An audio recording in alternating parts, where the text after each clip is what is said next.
رمضان 2026 قرب، ومعاه المنافسة المعتادة بين القنوات.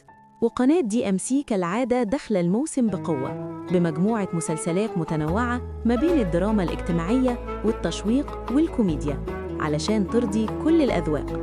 خلينا نعرف سوا إيه هي قائمة مسلسلات رمضان 2026 على قناة DMC، وليه القناة دي دايماً واحدة من أهم محطات المشاهدة في الشهر الكريم. رمضان أهلا مرحبا رمضان.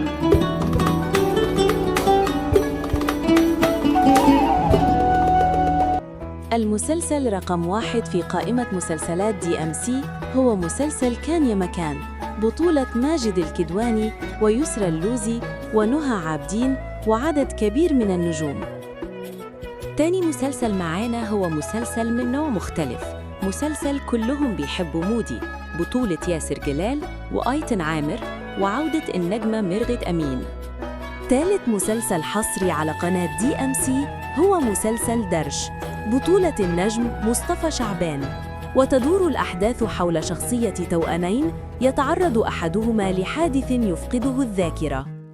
المسلسل الرابع وهو المسلسل المنتظر، مسلسل أولاد الراعي، بطولة عدد كبير من النجوم على رأسهم ماجد المصري والنجم أحمد عيد والعملاق خالد الصاوي. مسلسل متوقع يكسر الدنيا.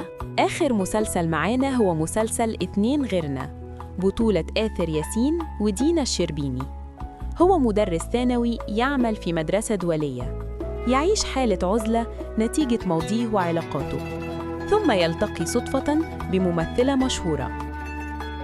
آخر أعمال تعرض على قناة DMC هو برنامج مدفع رمضان الموسم الثاني، وذلك بعد أن حقق النجم محمد رمضان نجاح كبير في الموسم الأول في رمضان 2025.